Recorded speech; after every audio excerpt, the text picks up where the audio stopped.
En esta ocasión vamos a presentar un tutorial de la Guía Ergonómica de Desarrollo de Interfaces o Guía JEDIS, aplicado hacia la Estación de Almacenamiento y Recuperación Automático ST2000, existente en el laboratorio SIM 2000. Pues bien, a continuación vamos a ver en la imagen la estación física ST2000 que se encuentra en el laboratorio de entrenamiento mecatrónico SIM 2000. Pues bien, en sus características físicas podemos decir que esta estación consta de 32 celdas de almacenaje con capacidad para un pallet más una pieza.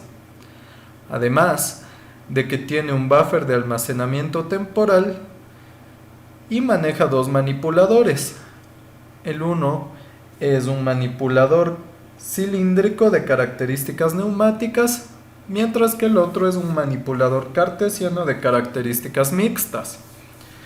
Esto debido a que este manipulador cartesiano maneja en sus dos primeras articulaciones mecanismos mecánicos y eléctricos, mientras que en su última articulación maneja un mecanismo neumático.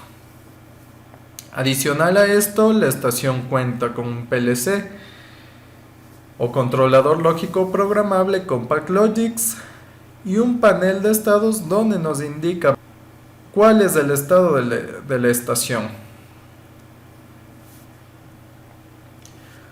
La estación de almacenamiento y recuperación automático ST2000 puede guardar tanto materia prima como materia procesada y también materia defectuosa, todo dependiendo de cuál sea la orden emitida desde la estación de control central. Para facilitar el almacenamiento y la ubicación de las piezas, posterior se dividirá a las 32 celdas de almacenaje por zonas en las que nos permita saber si se encuentran piezas defectuosas, materia producida o materia prima. Ahora vamos a definir algunos conceptos que se necesitan para saber en qué se basa la guía JEDIS.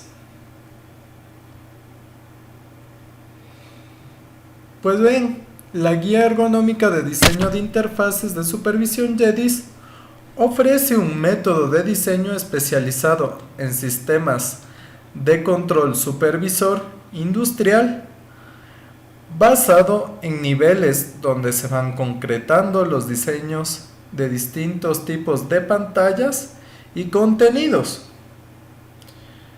Además de que nosotros a la guía JEDIS nos vamos a basar en la norma ISO 11064, que establece unos principios, recomendaciones y requerimientos para ser aplicados en el diseño de centros de control. El estándar ISO 11064 propone aspectos de propósito general y en el caso particular de aplicación en salas de control industrial. La ergonomía aparece prioritariamente en forma de ergonomía física.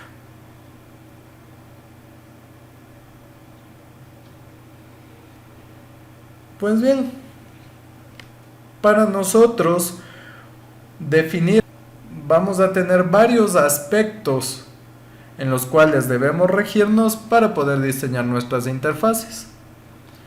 El primer aspecto es la arquitectura, que no es más que la organización jerárquica de las pantallas.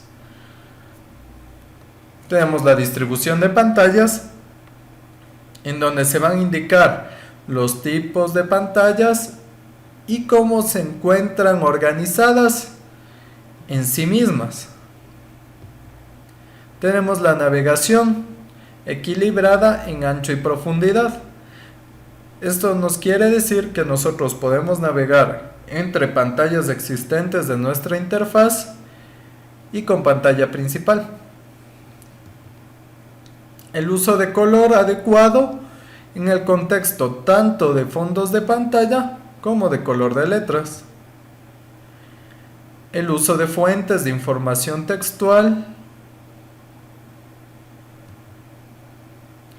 los símbolos y representación de equipos, que son símbolos e iconos para representar el estado de una planta y los cambios de estado. La información y valores de procesos, que es una presentación de valores analógicos y digitales en las pantallas. Los gráficos y tendencias de tablas, que son presentación y agrupación de valores en gráficos y tendencias. Los comandos de accesibilidad a la manipulación de parámetros y consignas, y también las entradas de datos. Y finalmente las alarmas, que nos ayuda a ver cuáles son los estados de las alarmas y la clasificación de alarmas por prioridades. Entonces, la primera fase de la guía JEDIS consiste en la especificación de los principales elementos de la interfaz, tales como la arquitectura, la navegación, estándares de colores, fuentes, simbologías, entre otros, siguiendo un orden que será propuesto más adelante. Por otro lado, como su especificación no es el producto final de la interfaz, es necesario desarrollar las pantallas de la misma, ya sea conforme se vaya definiendo los elementos o bien al final cuando la especificación esté completa. Ahora nosotros vamos a analizar el primer punto, que se denomina la arquitectura de las interfaces. Pues bien, el diseñador debe establecer un mapa donde se definirán de manera general las diferentes pantallas con las que contará el operador para interactuar con el sistema de automatización y control. Este mapa debe establecer relaciones lógicas entre pantallas de manera de que pueda servir posteriormente al diseño de navegación del sistema. Pues bien, ahora vamos a ver cómo podría ser nuestra futura interfaz aplicada a la estación ST2000, para lo cual nosotros hemos definido en el primer nivel una pantalla principal o pantalla de inicio, para pasar al segundo nivel, en donde vamos a definir alarmas, modo manual, modo semiautomático y modo automático. En las alarmas se indicarán las alarmas tanto existentes por parte de las otras estaciones, como las alarmas que se puedan producir dentro de la misma estación.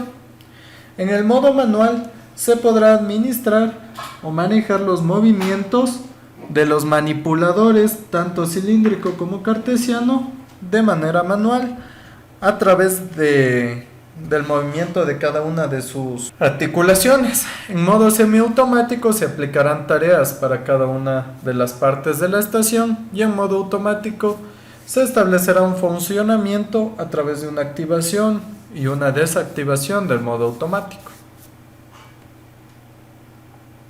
Los tipos de pantallas que se manejan o que indica la guía JEDIS que se pueden manejar son las pantallas de proceso, las cuales muestran el estado de los equipos y del proceso mismo. Estas a su vez se pueden dividir en general de planta, general de área, general de detalle y general de equipo. También son conocidas como mímicos o sinópticos de proceso. Tenemos las pantallas de comandos. Estas pantallas permiten al operador realizar acciones generales tales como el arranque o paro de equipos y secciones diversas. Pantallas de configuración. Estas permiten al operador y al ingeniero de proceso establecer los parámetros de configuración del sistema, tales como límites de alarmas, sincronización de tiempos, sintonización de PIDs, calibración, recetas de producción, entre otras. Tenemos la pantalla de tendencias. En estas se muestran valores de las variables más importantes del proceso en función a su variación en el tiempo.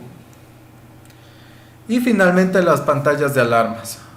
Una consideración importante para la interfaz es la cantidad de pantallas disponibles para este fin, ya que si el número de estas es mucho menor al de las áreas del proceso que se deben supervisar a la vez, y con ello el operador debe cambiar muy frecuentemente de sinóptico. Se deben tomar provisiones en la arquitectura y la navegación para facilitar el paso entre diferentes áreas de la planta sin requerir muchos pasos intermedios.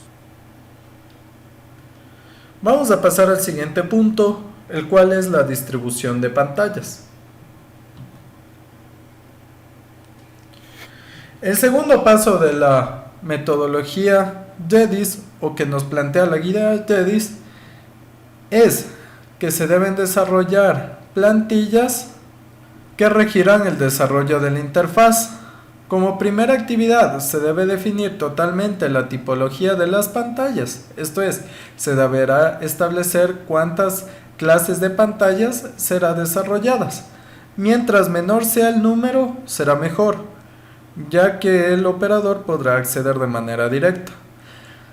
Y finalmente vamos a proceder a generar una pantalla general para cada una de ellas. Es decir, en este paso nosotros vamos a obtener las plantillas generales que se van a utilizar en toda la interfaz. Vamos a ver algunos conceptos a definir que nosotros debemos saber para poder realizar el diseño de nuestras plantillas. El primero es la ubicación de la pantalla, en donde se encuentran hora, fecha y logotipo de la empresa. Si será utilizado, debemos definir dónde se ubicará el menú de sistema, la ubicación de alarmas de proceso, ubicación del mímico de área o subárea, ubicación de funciones genéricas tales como la confirmación de alarmas, y en caso de existir elementos como tablas y tendencias, definir su ubicación. Pues bien, nosotros hemos definido un modelo tentativo para utilizar en nuestras interfaces aplicadas a la estación ST2000. Para esto nosotros vemos que en la parte principal tenemos el título, donde por ejemplo podría ser pantalla de inicio, seguido de una zona donde se encuentran las alarmas, tanto de la estación como paros de emergencia de la estación en sí. Tenemos el menú de navegación, el logo de la empresa, el usuario, la fecha y el esquema gráfico, donde podremos visualizar cómo se encuentra nuestra estación.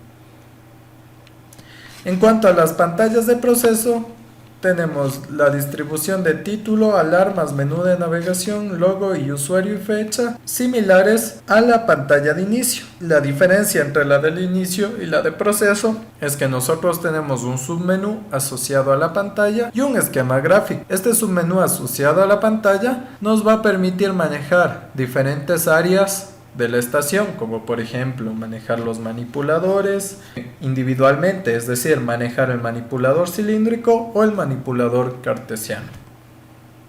Pues bien, pasaremos al siguiente punto, el cual es la navegación. Si nosotros hemos definido bien nuestra arquitectura en el primer punto y hemos definido unos buenos esquemas y plantillas para el desarrollo de nuestras interfaces, ahora debemos determinar cómo será la navegación del operador dentro del sistema. Esta navegación tiene que tener como objetivo hacer un sistema que sea intuitivo y fácil de usar. Para esto vamos a definir varias metodologías que podemos utilizar para la navegación, dentro de las cuales se encuentran menús y submenús, barras de botones, barras de iconos gráficos, links con hipertexto, links con gráfico de proceso, teclas de función y finalmente cajas de combos o listas desplegables. Según la guía JEDIS, nosotros debemos seguir algunas directrices que nos van a ser muy útiles al momento de realizar nuestra navegación, las cuales son: cuando la sala de control cuenta con pocos dispositivos de visualización, se deben proporcionar más medios para navegar horizontalmente, de manera que el operador pueda cambiar de área frecuentemente con mayor velocidad y facilidad. La navegación no debe ser un obstáculo a las acciones del operador en situaciones de emergencia. El área de contacto para pulsar debe ser lo suficientemente grande para que sea fácil de usar. Si se usa una pantalla táctil, se deben hacer consideraciones antropométricas de los dedos índices de los operadores. Es recomendable proporcionar al operador la posibilidad de desplazarse a la pantalla anterior o a la siguiente dentro del mapa de navegación, así como la de regresar al inicio del sistema y la de cierre de pantalla en los casos que sea aplicable. Si se utilizan iconos, se recomienda proporcionar una ayuda textual ulterior al usuario. Puede ser fuera de línea o bien en línea, con una ayuda visible solamente cuando se pasa el cursor por el área de contacto para no sobrecargar el sinóptico permanente. Este aspecto puede mejorarse notablemente si se especifica un estándar de iconos del sistema. Se recomienda utilizar zonas predefinidas de la pantalla para ubicar los menús, barras de botones, de iconos, botones de atrás, adelante, inicio, cierre, entre otros. Y dado que la navegación no es una actividad de sensación ni de la percepción del operador, se recomienda a fondo de pantalla como una zona factible para esta actividad. Pues bien, ahora vamos a ver cuál va a ser nuestra navegación aplicada para la estación ST2000. Como podemos nosotros ver, podemos navegar tanto de alarmas hacia modo automático como en sentido contrario, de igual manera con el modo semiautomático y el modo manual. Todas estas pantallas se pueden conectar en sí ante la pantalla de inicio. Además, también debemos saber que las pantallas de alarmas se comunican con todos los modos, es decir, hay una navegación total entre cada una de las pantallas que se podrían generar para las interfaces. Otro factor muy importante dentro de la guía ergonómica de diseño de interfaces JEDIS es el uso del color. Para esto podemos decir que el color es uno de los elementos más importantes dentro del contexto de las interfaces persona o máquina. Su uso adecuado es determinante para la generación de una excelente interfaz. Vamos a ver algunos estándares referidos que tenemos con respecto a esta sección del color o del uso del color.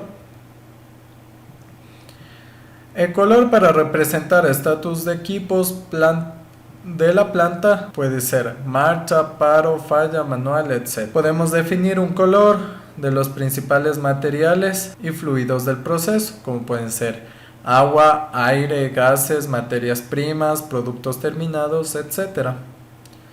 El color de las alarmas, que puede variar entre críticas, advertencias, mensajes, entre otras.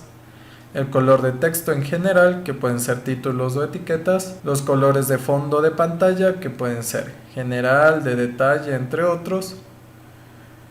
Y los colores de valores de proceso, que pueden ser temperaturas, presiones, niveles, flujos, entre otros. Al definir cada uno de estos estándares es muy importante que sean congruentes entre ellos y no supongan contradicciones. Otro factor que se debe tomar en cuenta es tanto el perfil de los operadores, así como la observación y cumplimiento de los estándares locales, nacionales e internacionales. Pues bien, vamos a pasar a algunas directrices que nosotros debemos seguir para usar el color. Primero, nosotros debemos limitar el número de colores a 4 para principiantes y no utilizar más de 7 colores para expertos en una pantalla y asegurarse de que estos sean perfectamente diferenciables entre ellos.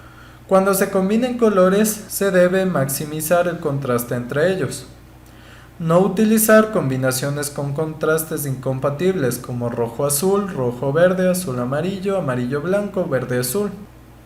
Debido a problemas fisiológicos que podrían tener los operadores respecto a los distintos colores, hay que reforzar estos con otros elementos, como texto, tamaño, forma o posición, cuando esto sea necesario. Entonces debemos evitar las combinaciones entre texto y tipo de texto. Por ejemplo, un texto rojo sobre fondo verde o un texto azul sobre fondo amarillo.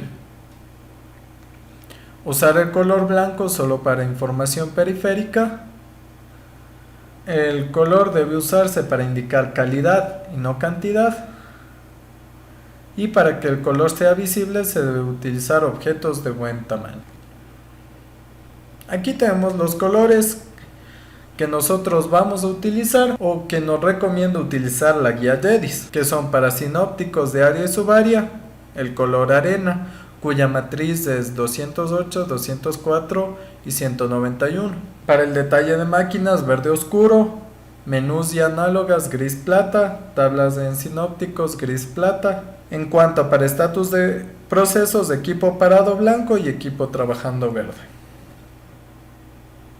De igual manera tenemos para temperatura marrón, para presión y depresión azul rey, para potencia violeta, para caudal azul marino, para velocidad verde oscuro y otros colores que se pueden utilizar es de color negro. Para algunos ítems, código de equipos normal negro, botón de confirmar alarmas amarillo claro, títulos de pantalla azul marino, texto de fallas críticas rojo, texto de advertencias amarillo y texto general azul marino. Nosotros vamos a utilizar el azul marino para fondo de pantalla y el color gris plata para los menús, como podemos ver en la siguiente pantalla. El uso de fuente de información textual. La información del proceso es presentada al usuario por medio de varios elementos, de los cuales el más comúnmente usado es el texto. Es importante regular el uso de este elemento para informar eficazmente al operador respecto al estado del proceso, por lo que se debe establecer un estándar que rija su utilización. Las características del texto que se deben definir para este fin son las siguientes, el cual son el uso de fuentes, tamaño de texto, la alineación, el espaciamiento, los acrónimos y abreviaturas. Pues bien, vamos a ver las directrices en las que nos debemos basar para el diseño o el uso de texto o de información textual. No se debe utilizar más de 3 fuentes en una interfaz, no usar más de 3 tamaños de fuente en una interfaz, preferentemente usar fuentes sans serif. El tamaño de la fuente debe ser tal que se pueda leer a distancia por el operador. No usar una fuente menor a 8 puntos, ya que es muy difícil de leer. No usar letras mayúsculas en todas las letras del texto. Procurar combinarlas con minúsculas. No utilizar énfasis en el texto, como por ejemplo el subrayado, el itálico, el sombreado, salvo en algunos casos especiales. Y finalmente, el color de texto debe contrastar con el fondo de pantalla y debe respetar el código de colores previamente. Como nosotros definimos antes, los colores deben ser de tal manera que no distorsionen los colores receptados por la vista, como por ejemplo el rojo-verde. Vamos a ver algunas otras directrices. Cuando se usa color en el texto se debe usar en toda la palabra y no solo en ciertos caracteres. Alinear el texto en pantalla, etiquetas a la izquierda y números a la derecha. El punto decimal siempre debe ir alineado. Utilizar el mínimo posible de alineamientos verticales. Espaciar tanto el texto horizontal como verticalmente y así evitar aglutinamientos. Y sobre todo, cuando se muestra información crítica, esta debe ser espaciada con suficiencia. El control de procesos industriales es habitual el uso de sensores, válvulas, bombas, motores, controladores. De ahí es necesario el especificar el estado de cada uno de estos elementos en la interfaz, junto a una etiqueta de 16 caracteres como mínimo. Los acrónimos utilizados se rigen en los estándares ISA. Pasamos al siguiente punto, que es símbolos y representación de equipos. En esta fase se debe definir el estándar gráfico de símbolos e iconos que representen el estatus de los diversos equipos de la pantalla, tales como ventiladores, bombas, bandas, válvulas, filtros, motores, entre otros, así como los cambios de estado digitales on-off de eventos que se requieren representar en las pantallas de proceso. Para este fin es importante recurrir a los estándares locales, nacionales o internacionales, de manera que esta simbología sea homogénea y fácil de reconocer y diferenciar por el operador. Vamos a ver las directrices que nosotros utilizamos para definir los símbolos y los equipos. La guía TEDIS recomienda lo siguiente: los símbolos deben ser simples, cerrados y de un tamaño suficientemente visible. Se deben evitar detalles y realismos innecesarios. Utilizar figuras geométricas simples para definir símbolos e iconos. Preferentemente deben ser enmarcados y delimitados con un borde oscuro, y los símbolos e iconos no deben ser ambiguos. Además, si es el caso, se puede reforzar la señalización del estado del equipo o evento con texto que también lo indique. Vamos a ver una tabla que no se aplicaría para nuestra estación, pero que se podría utilizar para otras estaciones dentro del sistema SIM. Tenemos la simbología de la banda transportadora, del ventilador, de la bomba hidráulica, de la válvula on-off, de la tolva, el soplador, el motor eléctrico y la válvula de control. Todas estas normas ya son predefinidas. Como dijimos antes, para el caso de la estación ST2000 perteneciente al laboratorio de entrenamiento SIM 2000, no existen equipos que puedan ser representados dentro de las pantallas, ni simbología que nosotros podamos utilizar. Vamos a pasar al siguiente punto, que es la información y los valores de procesos. El despliegue de los datos analógicos del proceso es una de las más importantes herramientas con las que se informa al operador el estado de la planta, ya sea con valores directos del campo o bien procesados por el sistema. El propósito de mostrar estos datos al operador es de informar eficazmente para que éste logre sus objetivos, lo que significa que debemos visualizar el conjunto de datos mínimos que le muestre el estado actual de la planta. Y además estos datos deben ser desplegados de tal forma que realmente tengan significado con respecto al proceso. La agrupación de datos que nosotros podemos utilizar son los datos de conducción de un área de la planta, datos relativos a la seguridad de la planta, datos relativos a las alarmas de proceso que causan paros de producción, datos relativos a las alarmas de proceso que no causan paros de producción, datos relativos a las alarmas de dispositivos, datos estadísticos de área y datos de los equipos individuales. El principal problema en el que podemos caer cuando insertamos en los mímicos de proceso es el de sobrecargar al operador con una gran cantidad de datos. Es por este motivo que nosotros debemos clasificar a todos los valores en grupos para después mostrarlo hacia el usuario. Los grupos se pueden clasificar en base a los tipos de datos que nosotros tenemos, que se especificaron previamente. Las directrices con respecto a los datos que nosotros vamos a utilizar son: los datos relativos a la seguridad de la instalación deben ubicarse en zonas de mayor visibilidad, esto es en la parte superior o central de la pantalla. Los datos relativos a la conducción del proceso o alarmas que causan paros de producción se deben situar en una zona cercana a sus equipos respectivos o en zonas que sugieren su instalación física en la planta, pero no en el área inferior izquierda de la pantalla. Los datos estadísticos de producción pueden ubicar zonas de menor visibilidad, como puede tratarse del área inferior de la pantalla. Los demás datos se deben ubicar en pantallas de detalle y, como se sugirió previamente, pueden provocar un cambio de estado en los equipos de pantalla principal o bien pueden causar la aparición de una bandera de texto, en caso de que el operador deba investigar más a fondo la situación anómala relativa. Sin embargo, este tipo de datos no deben ser mostrados permanentemente al usuario. Como sabemos, para el caso de la estación ST2000 no contamos con valores analógicos que podamos mostrar hacia el usuario. Es por eso que este punto no contará dentro del diseño de nuestras interfaces HMI. Tenemos gráficos de tendencias y tablas.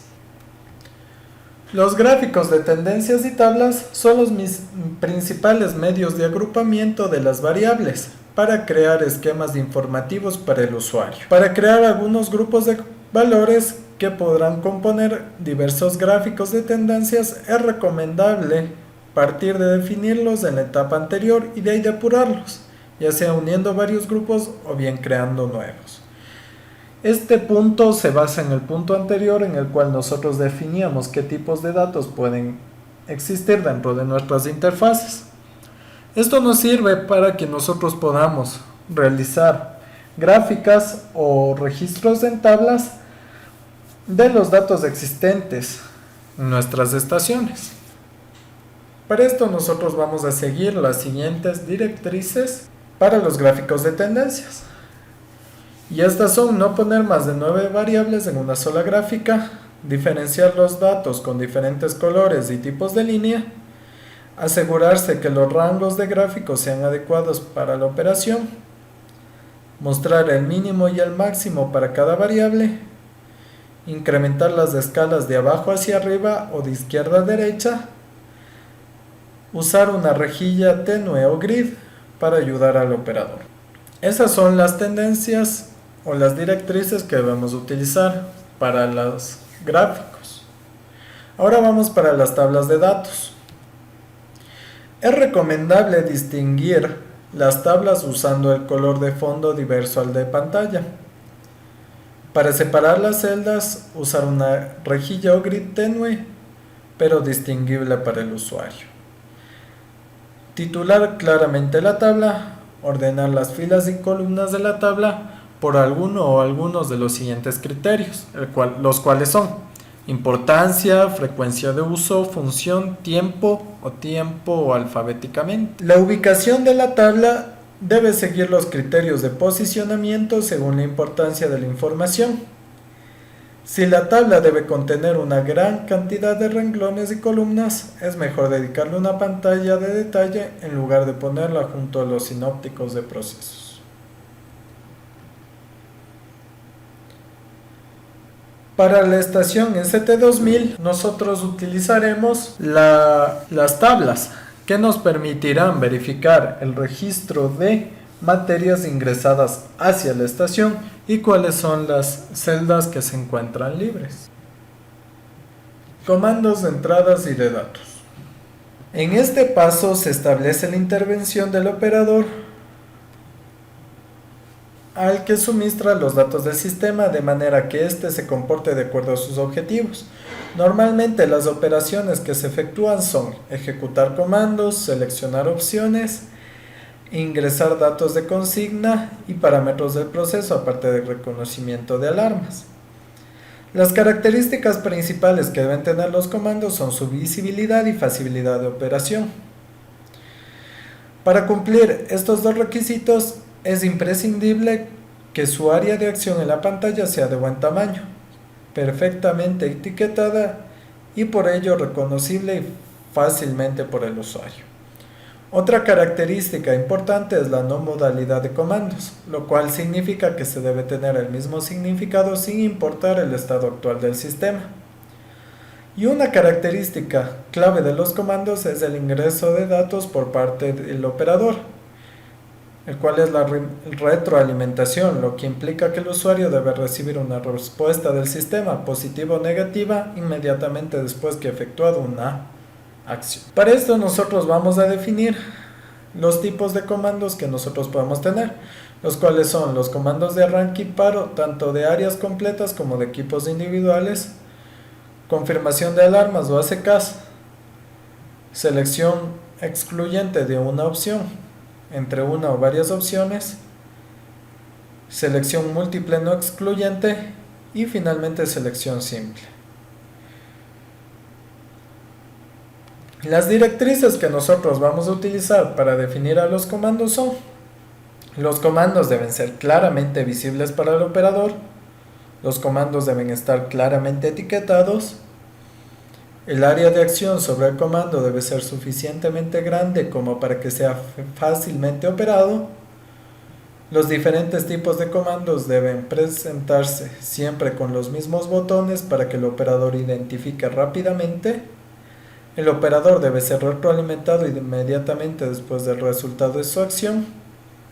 Los comandos cualitativamente similares deben dar retroalimentación similar.